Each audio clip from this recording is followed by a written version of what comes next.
Winners never quit, or rather, quitters never win. It doesn't really matter. So long as you are fortunate enough to be from the world's most populous black nation like myself, then I'm certain that this is one statement that you have heard more time than you can ever even recount. But this is the thing for me. Everybody talks about how winners never quit, and hardly do anybody really talks about the insane amount of discipline that is needed, that is necessary to actually come out as a winner eventually. Hardly do anybody really talks about the insane amount of discipline and courage that is required to actually keep pushing on when the 90% of people are quitting, basically. One of the most resounding interviews that I have seen is an interview by Muhammad Ali at the peak of his career. Muhammad Ali was interviewed and he was asked, just how many push-ups do you do daily? His reply was epic. He said, I don't count. I only start counting when it hurts. Because when it hurts is when it matters most. That's insane. That's an insane level of discipline. That when the 90% of people are quitting, that is when the winners, the actual winners that don't quit on their dream, that don't quit on their purpose, that is when they kind of like just muster the courage to go on one step at a time. Just one step, take that one step. But here's the thing, here's the very interesting thing for me. At least from my own experience, I can tell you one thing. Even the winners that never really quit got to a point in their pursuit where they felt like quitting. That is like the thing.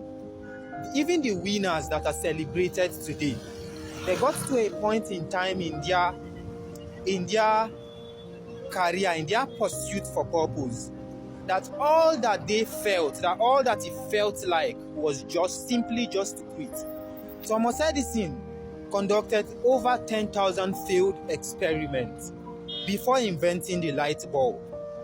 And when he was asked in an interview, how do you keep going after 10,000 failed experiments?